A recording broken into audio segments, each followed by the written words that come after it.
ઊનમાં ખાનગી માલિકીની જગ્યામાં કચરાનો નિકાલ કરી જમીન પુરાણનું કૌભાંડ ઉજાગર કરતા આપના કોર્પોરેટર મહેશ અણધડ.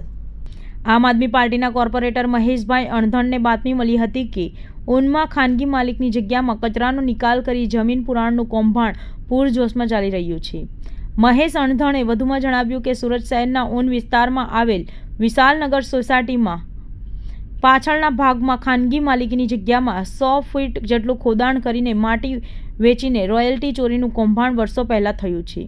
ત્યારબાદ આ જગ્યાની બાજુમાંથી પસાર થતી ખાડીનું પાણી ઉપરાંત આ વિસ્તારમાં કેમિકલ ટેન્કરો પણ ઠલવાતા હશે, જેના કારણે જલદ અને ગંદા પાણીનું તળાવનું નિર્માણ થયું છે.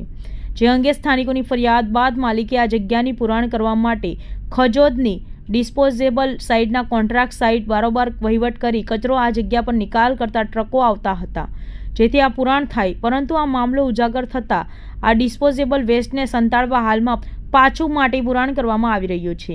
ત્યારે તંત્રની ઘોર બેદરકારી હોય તેવું જણાય છે કે આમાં મોટા પ્રમાણમાં માટી ચોરી અને ત્યારબાદ તળાવને કચરામાં પૂર અને આનાથી વિશેષમાં કૃત્રિમ તળાવમાં ફાઇલેરિયા મચ્છરોનો ઉપદ્રવ દર્શાવે છે કે તંત્ર સાવ ઉદાસીન છે અને સ્થાનિક કોર્પોરેટરને આ બાબતે કોઈ જ ખબર ના પડી હોય તેવું જણાવાય છે.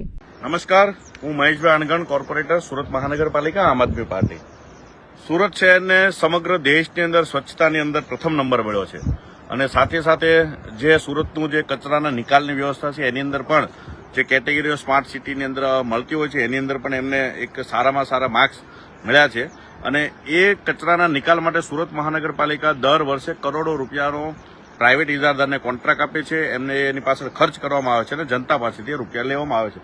પરંતુ જે પ્રાઇવેટ ઇજારદાર છે, અહીંયા નજીકમાં જે ખજોદની ડમ્પિંગ સાઇટ છે, કચરાનો સમગ્ર સુરતનો કચરો ત્યાં ઠલવામાં આવે છે, ત્યાં એને પ્રોસેસ કરી એનો યોગ્ય નિકાલ કરવામાં આવે છે, ખાતર બનાવવામાં આવે છે. પરંતુ એ જ કંપની દ્વારા અહીંયા જે સ્થાનિક છે એના દ્વારા જે માહિતીઓ મળે છે કે અહીંયા એક મોટું જબર તળાવ જે તે સમયે આ ખાનગી માલિકીની જગ્યા છે અને ખાનગી માલિકે અહીંયાથી માટી વેચી નાખી અને 70 ફૂટ જેટલું આ ખાડો આખો બનાવી દીધો અને બાજુમાંથી એક ખાડી પસાર થાય છે, જેના કારણે અહીંયા એક આખું તળાવ બની ગયું છે, કૃત્રિમ તળાવનું નિર્માણ થયું છે.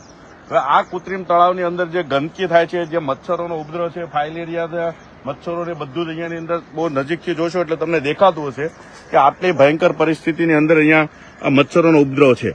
આખા મચ્છરો અહીંયા ખદબદી રહ્યા છે અને અહીંયાથી નજીકની તમામ ચારે ચાર બાજુ અહીંયા રેસિડેન્શિયલ વિસ્તાર છે. અહીંયા તમે જોશો એટલે આ બધી બાજુ તમને જે દેખાતું છે તો આખો રેસિડેન્શિયલ વિસ્તાર દેખાય છે. નાના બાળકો બી અહીંયા સાથે હોય છે. આ બધી એક સાઈડ ઇન્ડસ્ટ્રી છે, એક સાઈડ આખું રેસિડેન્શિયલ છે. એટલે આ વિસ્તારની અંદર જે પબ્લિક રહે છે